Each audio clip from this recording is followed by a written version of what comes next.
అన్నా హాయ్. ఏంది మన పుష్పరాజ్ మొత్తం ర్యాంప్ మొదలెట్టినట్టున్నాడు, ఎట్లా ఉంది పరిస్థితి? అమ్మోరు జాతర శివ తాండవం ఆడాడు భయ్య, అరాచకం చెప్పి సినిమా ఇట్లా ఏదో నార్మల్ గా భయ్య బాగుంది భయ్య, ఓ భయ్య అదిరిపోయి ఇట్లాంటి డైలాగ్ పనికిరావు, చాలా చిన్న డైలాగ్ లేదు, అరాచకం బీ బస్ అని చెప్తున్నా, ఆస్కార్ లెవెల్ మూవీ అన్న. అంత బాగుంది సినిమాలో కొన్ని సీన్స్. నేను చెప్తానా మన సుకుమార్ యొక్క డెడికేషన్, అబ్బా ఏం డెడికేషన్ నిజంగా, ఆ రైటింగ్ స్కిల్ గానీ ఏం డైరెక్షన్ తీసాడు ఫీలింగ్ వచ్చింది. మన అల్లాజున్ యొక్క గెటప్స్ ఉంటా భయ్య, నిజంగా ప్రపంచంలో చాలా మంది అమ్మోరు జాతర గెటప్ చేశారు కానీ అల్లా చేసిన గెటప్ ఎవరు చేయాలనే ఫీలింగ్ వచ్చింది. నాకు చాలా చాలా చాలా బాగా అనిపించింది. ఒకటి చెప్తాను, నాకు ఈ సినిమాలు అంటే జాతర సీన్ గానీ, మన ఫైట్ సీన్స్ గానీ, ఎలివేషన్ సీన్ గానీ, ఆ డాన్స్ ఫీలింగ్ సాంగ్ డాన్స్ ఉంటే శేఖర్ మాస్టర్ కొరియోగ్రాఫ్ చేశాడు. ఇట్లాంటి కొరియోగ్రాఫ్ లైవ్ లో చూడండి, అంత బాగా ఉంది. ప్రతి ఒక్కరు చాలా బాగా నచ్చుతుంది అన్న. నాకైతే ఒక చెప్తాను, అల్లాజున్ యొక్క అన్న నువ్వు గ్రేట్ అన్న, నీకు దండం అన్న. ఓకే ఓకే కానీ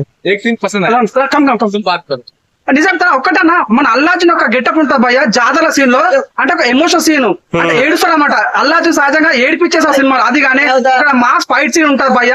20 minutes జాతర సీన్ మాత్రం అరాచకం, ఎప్పుడు దీన్ని ఆపరేట్ భయ్య. మంచి కంటెంట్ ఉన్న సీన్, మంచి దమ్మున సినిమా, ఉప్పు కారం సినిమా అయితే అరాచకం. నాకు బాగా నచ్చింది ఏంటంటే స్టార్టింగ్ లో అల్లాజున్ ఎంట్రీ ఉంటది భయ్య, ఆ ఎంట్రీ ఎవరు ఉంచారు నిజం, ప్రపంచంలో చాలా ఎంట్రీ ఉన్నాయి కానీ ఇటువంటి ఎంట్రీ ఎక్కడ చూడలేదు. ఇంకోటి ఏంటన్నా ప్రీ క్లైమాక్స్ అన్న, అంటే ఒక అమ్మాయి కోసం నిలబడతారు అక్కడ కొన్ని తలకాయలు ఊత కొత్త నరుకుతాడు. బ్రో స్పెషల్ ఆ ఫైట్ గురించి చాలా స్పెషల్ గా మాట్లాడుతున్నారు అంతా, ఏముంది అంటే వాళ్ళ సొంత కూతురు కిడ్నాప్ చేశారన్న. ఆ టైంలో తన సంబంధం లేకుండా ఇన్వాల్వ్ అయ్యి ఒక అమ్మాయిని ఎట్లా కాపాడాలనేది చాలా పంపించారన్న. స్మగ్లింగ్ గురించి కానీ, మన వైలెన్స్ గురించి కానీ, వైలెన్స్ అయితే కేజీఎఫ్ అమ్మ మగుడన్న, వైలెన్స్ ఉంటుంది భయ్యా. సీన్స్ అయితే అరాచకం చెప్పొచ్చు, వైలెన్స్ అయినా ఆ ఎమోషనల్ సీన్స్. శ్రీవల్లితో కొన్ని రొమాన్స్ సీన్ ఉంటుంది, ఫీలింగ్ సాంగ్, డాన్స్ వేణుమా డాన్స్ ఇరుకు, ఫైట్ వేణుమా ఫైట్ ఇరుకు, రొమాన్స్ వేణుమా రొమాన్స్ ఇరుకు, మెసేజ్ వేణుమా మెసేజ్ ఇరుకు. ప్రతి ఒక్క సీన్ కూడా ప్రతి ఒక్కరికి బాగా అంటే నిష పుష్ప ది రూల్ కనిపిస్తాను. రేట్లు పెంచారు అంటారు, దానికి వర్తబుల్ అయినా నిజంగా నువ్వు అన్నాను కాదన్నా. ఇప్పుడు చూడన్నా, నేను అల్లాజున్ ఫ్యాన్ అనుకున్నా 100%. సినిమా కోసం నేను 10,000 కాదు లక్ష రూపాయలు ఖర్చు, అంతే సినిమా దమ్ అట్టుందన్నమాట. నిజంగా కొన్నిసార్లు ఖర్చు పెడితే బాగుంటుంది కానీ ఫ్యాన్స్ కాకుండా కామన్ మ్యాన్ 500 పెట్టి టికెట్ కొనుక్కెళ్తే హ్యాపీ ఫీల్ అవుతాడా. కానీ సినిమాలో కంటెంట్ ఉందన్న, ఇప్పుడు కాకపోతే వారకైనా చూడు, కానీ సినిమా మాత్రం మిస్ కాకు. సినిమా అది తెలుగు ఓడిగా చెప్తున్నా, మన తెలుగు సినిమా బాహుబలి రికార్డ్ బద్దలు కొట్టబోతుంది, రంగల్ రికార్డ్ బద్దలు కొట్టబోతుంది. ఇది ఏకైక సినిమా, దయచేసి సినిమా అందరూ చూడండి. కొద్దిగా లేట్ అని పర్లేదు, సినిమా మాత్రం తప్పక చూడండి. ఐటమ్ సాంగ్ ఎలా ఉంది బ్రో? ఐటమ్ సాంగ్ మన సాంగ్ చాలా బాగుంది కానీ శ్రీలీల పర్ఫార్మెన్స్ కొద్దిగా అలా అనిపిస్తుంది. సంబంధం పెట్టుంటే మాత్రం బట్టలు జిప్పుకుంటారు భయ, నిజంగా.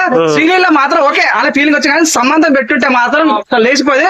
సినిమా అంతా ఒక ఎత్తు, అల్లాజున్ పర్ఫార్మెన్స్ ఒక ఎత్తు, మన సుకుమార్ డెడికేషన్ ఒక ఎత్తు. నిజంగా డిఎస్పీ మ్యూజిక్, నిజంగా నీ మ్యూజిక్ వేరయ్యా, సినిమా నందు నీ సినిమా వేరయ్యా, విశ్వ దాబీరామ పుష్ప సూపర్ హిట్ రా మామ ఫీలింగ్ అనేది. ప్రతి ఒక్క సీన్ చాలా బాగుంది అన్న, ప్రతి ఒక్కరు నచ్చింది. చెప్తున్నా ఈ వీక్ లో మాత్రం 1000 crores కొట్టది, నెక్స్ట్ వీక్ మాత్రం 2000 crores కొట్టే ఛాన్స్ ఉంది. మంచి దమ్ముంది సినిమాలో, జెన్యూన్ చెప్తా, డబ్బులు తీసుకోలేదు, చాలా చాలా జెన్యూన్ చెప్తాను. సినిమా అయితే చాలా బాగుంది. ప్రతి ఒక్క తెలుగు వా ఇంత మంచి సినిమా తీసా ఫీలింగ్ అవుతుంది అన్న. డబ్బులు తీసుకోలేదు